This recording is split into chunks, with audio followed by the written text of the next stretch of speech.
普遍嘅泰國寺廟每年嘅祖師節都係響大概4月或者5月，但係只有屈破塘呢一間廟都會選擇響每年嘅11或者12月泰國水燈節，而且有滿月嘅時間舉行祖師節祭拜法會。而熟悉龍坡屈那歷史嘅朋友應該都知道，其實龍神係第一位師傅嘅恩師。龍神多次入去師傅嘅夢裏邊傳授佢好多唔同嘅法術，同埋同佢講咗好多未來要發生嘅事情，包括師傅用佢嘅天眼神通能夠預知好多人嘅未來。我相信亦都係同龍神有莫大嘅關係。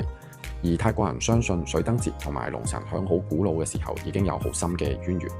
放水燈亦都象徵住對水龍神同埋水神嘅敬意同埋崇拜。泰國每年嘅11月會有一個好特別嘅節日叫做內吉通，係全泰國最浪漫同埋最有詩意嘅傳統節日之一，有少少類似我哋中國人嘅七夕情人節。而每一年逢泰曆嘅12月嘅滿月，泰國人都會製作唔同形式嘅水燈放響河裏邊，象徵住佢哋對水神嘅尊敬同埋懺悔。同時，水燈節亦都象徵住放下同埋祈願。好多信眾會將佢哋嘅頭髮同埋指甲連埋水燈一齊放落去河流度隨水漂流，祈求咗每一年都有一次重生嘅機會。好開心今年又可以同阿爸一齊放水燈，係我同佢之間好重要嘅回憶。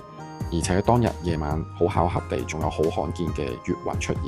如果你同我一樣都好中意龍坡屈那或者好中意龍神應神，我希望你可以 like and share 我呢一條片，分享俾你身邊每一位朋友，等佢哋都可以認識呢一位師傅同埋咁特別嘅宗教節日。我係 AC 香港泰法行，多謝你哋。